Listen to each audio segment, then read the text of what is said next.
Legal drafting course का आज है लेक्चर नंबर 2 और आज हम इस कोर्स में कुछ बहुत ही मज़ेदार सीखने वाले हैं। आज मैं आपको बताऊंगा नोटिस का रिप्लाई कैसे ड्राफ्ट किया जाता है और अगर मैं बात करूं ड्राफ्टिंग स्किल तो इसका जो सबसे इम्पॉर्टेंट रोल है वो इसीलिए आता है कि आपके पास या आपके क्लाइंट के पास जब कोई क्लाइंट को कोई नोटिस आता है तो उसका रिप्लाई कैसे करना है। बिकॉज अब आपके ऊपर पेनाल्टी लग गई, इंटरेस्ट लग गया, तो अब आप कैसे उस इंटरेस्ट उस पेनाल्टी के अगेंस्ट जब आप अपील फाइल करोगे, है ना, जब आप उसका रिप्लाई करोगे तो आपको ये पता होना चाहिए कि एक्चुअल में जो नोटिस आते हैं उनका रिप्लाई कैसे किया जाता है। तो नोटिस का रिप्लाई करने से पहले जो सबसे इम्पॉर्टेंट चीज़ है वो होती है रीडिंग ऑफ मैटर्स या फिर नोटिस। जो भी नोटिस आपके पास आया है आपको पहले उसे प्रॉपर तरीके से रीड करना है, प्रॉपर तरीके से अंडरस्टैंड करना है किस सेक्शन में नोटिस आया है, क्या क्या इंफॉर्मेशन मांगी गई है, किस किस सेक्शन में पेनाल्टी लगाई गई है। ये सारी चीज़ें जब हमें पता चल जाएंगी, और कहाँ से पता चलेगी, जब हम नोटिस को पढ़ेंगे, तो उसके बाद ही उसका आप एक प्रॉपर रिप्लाई बना सकते हैं। तो मैं आपके सीधे लेके चल रहा हूँ, ये जो नोटिस रिसीव हुआ है इनकम टैक्स की तरफ से, तो ये कोई ऐसा नहीं कि फेक नोटिस है, real notice, real life example से मैं आपको बताऊंगा कैसे नोटिस को पढ़ा जाता है और कैसे उसका रिप्लाई को ड्राफ्ट किया जाता है। तो ये नोटिस आया था इनकम टैक्स की तरफ से। अच्छा, ये क्यों आया था ये भी बात करते हैं। कुछ टाइम पहले सीबीडीटी और सीबीआईसी के बीच में एक memorandum of understanding MOU sign हुआ। ये क्यों साइन हुआ? हमें पता है इंडिया में सीबीडीटी क्या गवर्न करता है, क्या कंट्रोल करता है, क्या क्या रेगुलेट करता है, इनकम टैक्स को। और सीबीआईसी क्या रेगुलेट करता है? भाई जीएसटी हो गया, या फिर पहले सर्विस टैक्स था, वैट था, है ना, एक्साइज अभी भी कुछ चीज़ों पर है, और जो है कस्टम वगैरह है। तो सीबीआईसी उनको कंट्रोल करता है। तो इन दोनों के बीच में एक एग्रीमेंट हो जाता है, किस लिए? To exchange information. अब इनकम टैक्स की इंफॉर्मेशन जाएगी जीएसटी, सर्विस टैक्स, वैट के पास, और GST, service tax, VAT, excise, इसकी इंफॉर्मेशन जाएगी इनकम टैक्स के पास। सर इससे होगा क्या? इससे ये होगा, जीएसटी में आपने दिखा रखा है टर्नओवर कुछ और, आईटीआर में दिखा रखा है कुछ और। पहले इन दोनों चीजों को आपस में रिकंसाइल करने का कोई प्रॉपर मैकेनिज्म नहीं था, बट अब एक MOU साइन हो चुका है, तो अब दोनों इंफॉर्मेशन आपस में एक्सचेंज होती है। अगर आपने कहीं पर कुछ भी हेरा फेरी करी तो आ जाता है नोटिस। तो जब ये मेमोरेंडम साइन हुआ तो ये जीएसटी आने के बाद तो एप्लीकेबल था ही, जीएसटी आने से पहले के भी जो फाइनेंशियल ईयर हैं उनके ऊपर भी एप्लीकेबल था। तो आप लोगों ने भी शायद किसी ने नोटिस किया हो कि जीएसटी के पहले के नोटिस बहुत आ रहे हैं कि आपने वैट में कुछ और दिखा रखा है टर्नओवर, आईटीआर में कुछ और है, सर्विस टैक्स में कुछ और है, आईटीआर में कुछ और है। कुछ ऐसा ही नोटिस ये भी रिसीव हुआ। तो अब हम लोग नोटिस को आराम से पढ़ेंगे, समझेंगे, और कैसे नोटिस से हमें क्या क्या इंफॉर्मेशन एक्सट्रैक्ट करनी है उसके बारे में बात करेंगे। ठीक है सर, क्या आया है? पहला लाइन देखते हैं क्या लिखा हुआ है। पहले तो नाम और एड्रेस वगैरह है, और फिर क्या लिखा हुआ है कि ये जो क्लाइंट है वो इंगेज है in providing taxable service during the financial year 15-16 but it did not take registration for the same under the provision of finance act. आप लोगों को पता होगा जब सर्विस टैक्स था तो सर्विस टैक्स का अपना कोई भी एक्ट नहीं था। वो कैसे रेगुलेट हो रहा था? फाइनेंस एक्ट 1994 से। मतलब आप समझ सकते हैं कि सर्विस टैक्स का अपना कोई घर नहीं था, वो एक किराए के घर में रह रहा था जिसको बोलते हैं फाइनेंस एक्ट 1994। तो ये जो नोटिस आया है तो पहली लाइन में लिखा हुआ है कि जो एसएससी है उसको सर्विस टैक्स में रजिस्ट्रेशन लेना था, लेकिन उसने रजिस्ट्रेशन नहीं लिया। अच्छा, अब देखते हैं अब आगे क्या होगा नोटिस में। पहले तो बता दिया कि भाई नोटिस किस लिए आया है। अब वो अपनी कही गई बात को प्रूफ करेगा, फैक्ट, फिगर्स, ये सारी चीजें होंगी जिसको बेस बनाते हुए डिपार्टमेंट ये कहना चाह रहा है कि आपको सर्विस टैक्स का रजिस्ट्रेशन लेना चाहिए था, आपने नहीं लिया। अच्छा, दूसरा पॉइंट पढ़ते हैं। As per the third party data receive from income tax department, service tax ये कह रहा है कि भाई इनकम टैक्स से हमने आईटीआर मंगाया, तो आईटीआर में हमने क्या देखा कि value of sale of services declared in their ITR is ₹1170,207, 11,70,000, ठीक है। But service tax on this amount was not discharge by them since the total value of services provided by the said party has been suppressed, as the party has neither taken registration from service tax department nor has discharged the liability on the said taxable amount. क्या कहना चाह रहा है कि आपकी जो turnover था वो 11,70,000 था, बट ना आपने इसके ऊपर सर्विस टैक्स दिया ना सर्विस टैक्स का रजिस्ट्रेशन लिया। अब यहां पर हमें सबसे पहले क्या चीजें देखनी है। अब देखिए, कभी भी आप नोटिस पढ़िए तो चाहे आपकी डायरी हो चाहे वर्ड हो, आप फटाफट नोट करना शुरू कर दीजिए।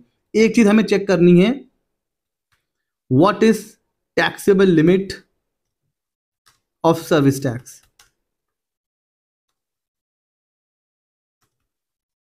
ये हमें देखना होगा, तो ये चीज हमने नोट कर ली है, क्योंकि ये कह रहा है कि आपका जो टर्नओवर है वो 11,70,000 है और आपने सर्विस टैक्स नहीं लिया। तो पहले तो मैं ये सोचूंगा कि उस ईयर में सर्विस टैक्स में रजिस्ट्रेशन करवाने की लिमिट कितनी थी। जैसे जीएसटी में 40 लाख है गुड्स की और सर्विस की 20 लाख है, तो भाई सर्विस टैक्स में कितनी थी ये मैं देखूंगा। तो मैंने इसको नोट कर लिया। आगे चलते हैं। अब ये कह रहा है कि हमने इससे पहले भी एक लेटर भेजा था लेकिन पार्टी ने रिस्पॉन्स नहीं किया, ठीक है, यहाँ कोई फैक्ट नहीं है। आगे चलते हैं। चौथे में कह रहा है कि in the absence of any clarification submission from the third party it appears that the said party is wilfully evading submission of the said requisite information. ये कह रहा है कि आपने कोई रिप्लाई नहीं दिया तो हम ये मानेंगे कि आप विलफुली टैक्स की चोरी कर रहे हैं, टैक्स को छुपा रहे हैं। अच्छा, पांचवें पॉइंट में ये कह रहा है, मतलब बता रहा है कि सर्विस टैक्स का रेट क्या था। तो 1/4/15 से 31/5/2015 तक 12% था, उसके ऊपर 2% सेस था और 1% था एजुकेशन सेस। फिर 1/6 से 14/11 तक रेट चेंज हो गया, वो हो गया 14%। अच्छा, फिर 15 नवंबर से 31 मार्च 2016 को 14% के साथ साथ स्वच्छ भारत का सेस भी लग गया, यानी कि टोटल हो गया 14.5%। ये मतलब बेसिकली बता रहा है कि जो 11,70,000 है उसके ऊपर जीएसटी कैसे सर्विस टैक्स कैसे कैलकुलेट होगा, तो इसने रेट दे दिया। ठीक है, इसको भी नोट कर लीजिए सर।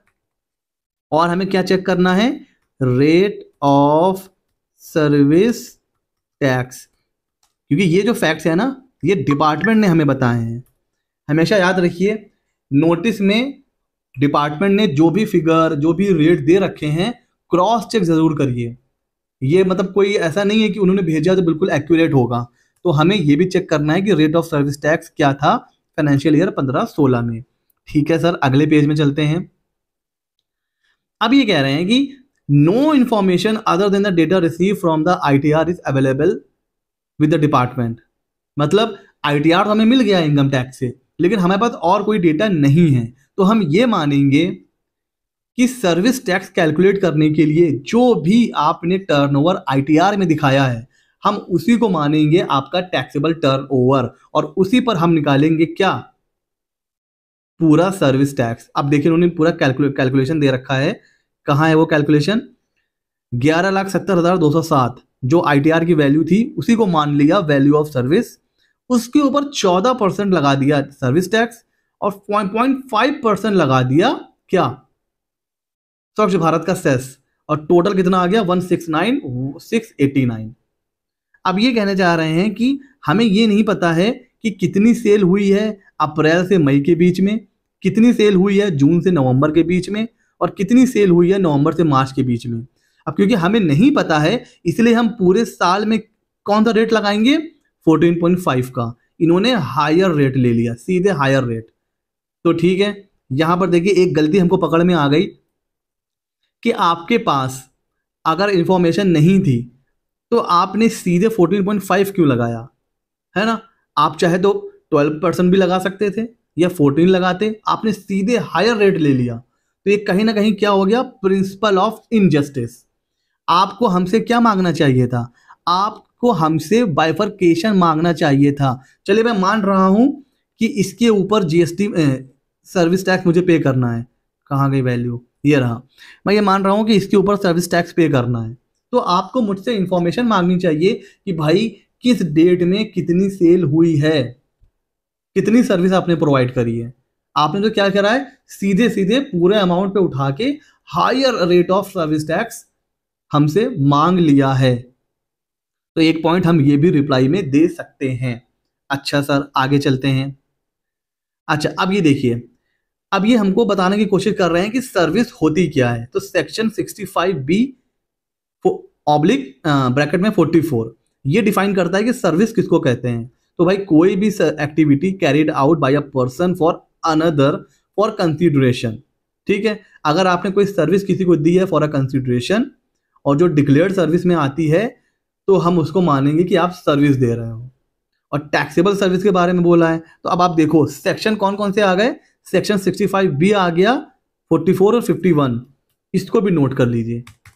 और हाँ फ्रेंड्स, सिर्फ वीडियोस को देखने से कुछ नहीं होगा, ये जो सेक्शन मैं नोट कर रहा हूं इसको आप भी नोट कीजिए और आपको भी चेक करना है। गूगल सबके पास है, ये जो दो सेक्शन है इन दोनों को आपको चेक करना है। ये जितनी चीजें मैं यहां पर लिख रहा हूं ये सब चीजें आपको चेक करनी है वीडियो देखने के बाद। हम और आप मिलकर ही जब काम करेंगे तो अच्छा रिप्लाई दे पाएंगे। तो मैं भी आपको बता रहा हूं और आप भी अपना दिमाग अप्लाई करिए कि कैसे हमें रिप्लाई ड्राफ्ट करना है कि हमारा जो क्लाइंट है वो बच जाए। समझ में आ रहा है? ठीक है, आगे चलें। अब ये कह रहा है कि जो आपकी जो सर्विस है वो नेगेटिव लिस्ट में भी कवर्ड नहीं है, तो हम जीएसटी लेंगे। अच्छा, नेगेटिव लिस्ट क्या होती है मैं आपको बताऊं। सर्विस टैक्स में नेगेटिव लिस्ट का मतलब वो सर्विस थी जिनके ऊपर सर्विस टैक्स नहीं लगता था, उसको बोलते थे नेगेटिव लिस्ट, जो आता था सेक्शन 66D में। तो सेक्शन 66D ये थी नेगेटिव लिस्ट, और नेगेटिव लिस्ट मतलब जिसके ऊपर सर्विस टैक्स नहीं लगता है।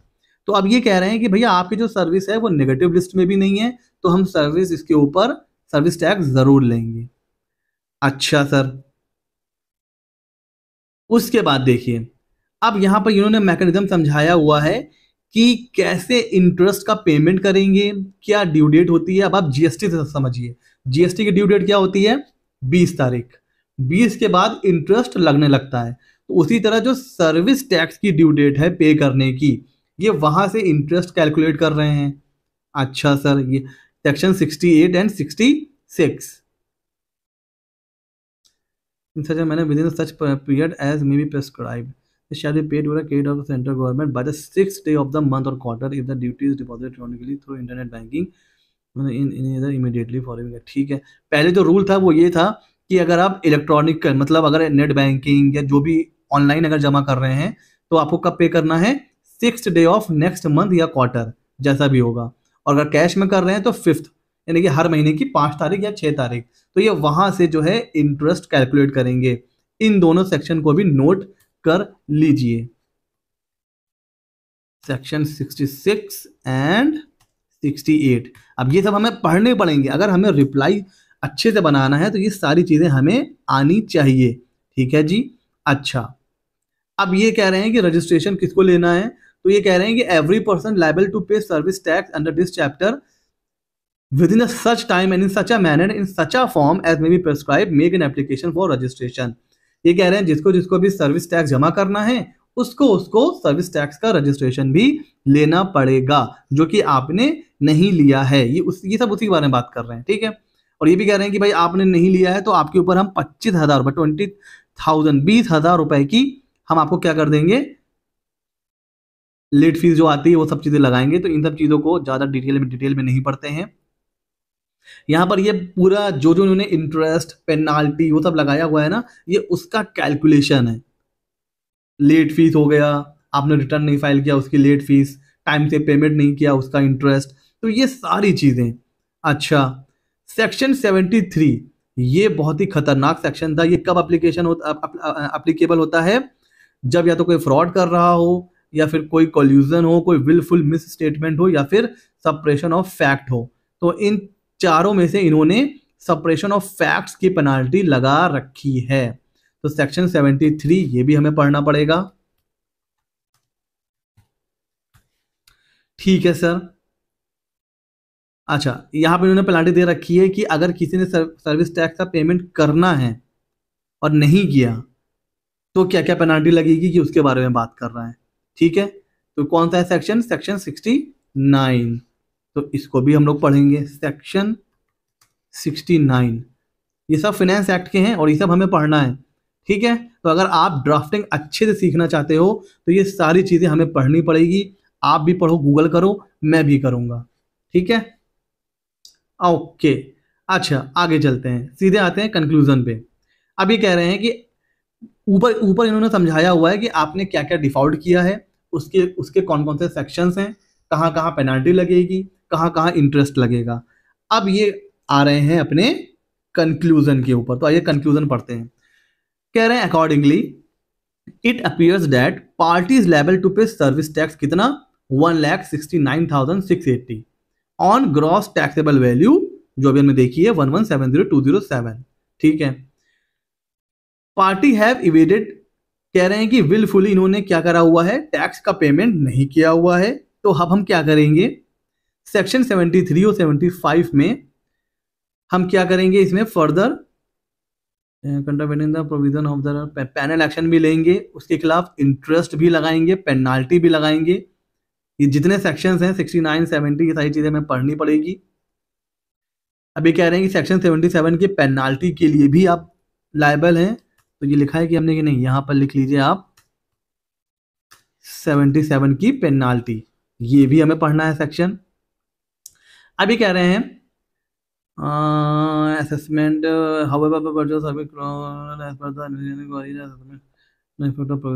ये कुछ और ही बता रहे हैं। अभी कहाँ से नोटिस आया उसके बारे में बात हो रही है। अब सीधे नीचे चलते हैं, इन्होंने कितनी पेनाल्टी हमारे ऊपर लगा रखी है। ये कैलकुलेशन होगा,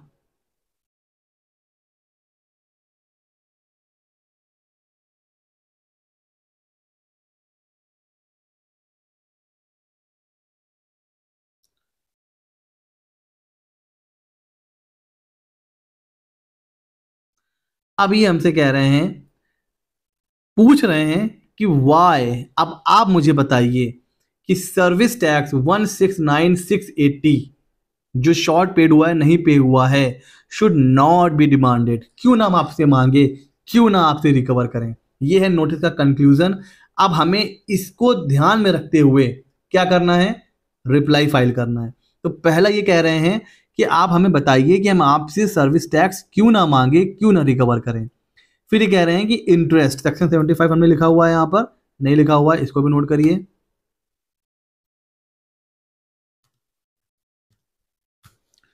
भी कह रहा है कि सेक्शन 75 के तहत आपसे इंटरेस्ट क्यों ना डिमांड किया जाए। और ये कह रहा है सेक्शन 78, 77 हमने लिखा हुआ है, 77 लिखा हुआ है, एंड 78 भी लिख लेते हैं। ठीक है, अभी कह रहे हैं कि 78 में आपसे पेनाल्टी क्यों ना मांगी जाए, और आपके ऊपर जो आपने रजिस्ट्रेशन नहीं लिया हुआ है और रिटर्न्स नहीं फाइल किए हुए हैं, तो उसकी पेनाल्टी क्यों ना लगाई जाए। तो हमसे इन्होंने 1, 2, 3, 4 क्वेश्चंस हमसे पूछे हैं कि हम आपके ऊपर ये सारे एक्शन क्यों ना लें। अब हमें इसी को ध्यान में रखते हुए अपना रिप्लाई फाइल करना है, और रिप्लाई ऐसा फाइल करना है कि सामने वाला चारों खाने चित हो जाए। टाइम लिमिट दे रखी है कि भाई जब आपको नोटिस मिले वहां से 30 दिन के अंदर अंदर आप नोटिस दे दीजिए, या तो पोस्ट कर दीजिए या फिर खुद अपीयर हो जाइए। और यहाँ पर साइन वगैरह है। ठीक है, नीचे फिर उसका कैलकुलेशन होगा, ये सारी चीजें। तो इस तरह से हम नोटिस पढ़ेंगे। इस नोटिस से हमें क्या पता चल रहा है कि मतलब सर्विस टैक्स ये कह रहा है कि आपने जो ITR फाइल किया हुआ है उसमें 11,70,000 रुपए की आपने ITR फाइल कर रखा है, जिसके ऊपर 14.5% के हिसाब से करीब 169,680 सर्विस टैक्स आपको पे करना था, आपने नहीं किया। ना सिर्फ सर्विस टैक्स भी पे नहीं करा, आपने रजिस्ट्रेशन ही नहीं लिया और रिटर्न भी फाइल नहीं किया। अब आप मुझे बताइए, डिपार्टमेंट पूछ रहा है कि आप बताएं कि क्यों ना आपके ऊपर हम पेनाल्टी लगाएं, क्यों ना इंटरेस्ट लगाएं। भाई क्यों? आपने चोरी करी है तो हम क्यों ना आपसे मांगें? अब इसी का हमें रिप्लाई देना है। तो वीडियो आज का लंबा हो रहा है, इसका रिप्लाई हम लोग नेक्स्ट वीडियो में देखेंगे। तब तक के लिए आप इसको होमवर्क समझ लीजिए। ये सारे सेक्शंस आपको पढ़ने हैं और आपको मुझे बताना है कि कैसे रिप्लाई फाइल करना है। अच्छा, मैं एक चीज और बता दूं, इनका जो काम था वो है लोन एंड फिनेंसिंग का, मतलब लोन वगैरह देते हैं, फाइनेंस वगैरह लेते हैं और इंटरेस्ट रिसीव करते हैं। तो इनकी जो इनकम है बेसिकली वो है इंटरेस्ट की इनकम। ठीक हो गया? ये है इनका नेचर ऑफ बिजनेस। अब आपको ये सारे सेक्शंस पढ़ने हैं। अगला जब वीडियो आए तो उससे पहले मुझे कमेंट सेक्शन में रिप्लाई चाहिए, तभी मुझे पता चलेगा कि आप लोग ड्राफ्टिंग सीखने में इंटरेस्टेड हो। सिर्फ वीडियो प्ले करने से कुछ नहीं होगा, क्योंकि मैं भी यहाँ पर बहुत अच्छे से बहुत ही मेहनत करके यहाँ पर मैं वीडियोस बना रहा हूँ। तो सिर्फ ऐसा नहीं होना चाहिए कि आप लोग आए, वीडियो बढ़ा बढ़ा के आप लोगों ने देख लिया, उसके बाद बस खत्म। ठीक है, मेरे पास मैसेज आते हैं, सर अगला वीडियो कब आएगा, अगला वीडियो कब आएगा, अगला लेक्चर कब आएगा। तो मुझे भी पता चलना चाहिए कि आप लोग कितने ज़्यादा इच्छुक हैं सीखने के। ठीक है, तो ये सारे सेक्शंस, ये होमवर्क है, आपको पढ़ना है और पढ़ने के बाद कमेंट सेक्शन में मुझे बताना है कि आखिर ऐसा क्या रिप्लाई करें कि जो सामने वाली पार्टी है, जो डिपार्टमेंट है, वो चारों खाने चित हो जाए। ठीक है, वीडियो कैसा लगा ज़रूर बताइए। मिलते हैं अगले वीडियो में, तब हम लोग तैयार करेंगे रिप्लाई। लेकिन अगला वीडियो अब मैं तभी बनाऊंगा जब मुझे प्रॉपर रिप्लाई मिलेगा कि सर ये सेक्शंस कहते क्या हैं। अभी मुझे कुछ भी नहीं पता। मुझे नहीं पता कि लिमिट कितनी है, मुझे नहीं पता कि रेट ऑफ सर्विस टैक्स कितना था, मुझे इस सेक्शन के बारे में नहीं पता, मुझे कोई सेक्शन नहीं पता। आप लोग मुझे बताओगे तब मैं तैयार करूंगा अगला वीडियो जिसमें मैं तैयार करूंगा रिप्लाई। ठीक हो गया जी? ऐसे ही मजेदार वीडियोस के लिए सब्सक्राइब कर लो सीए मेथड 24 को। मिलते हैं अगले वीडियो में।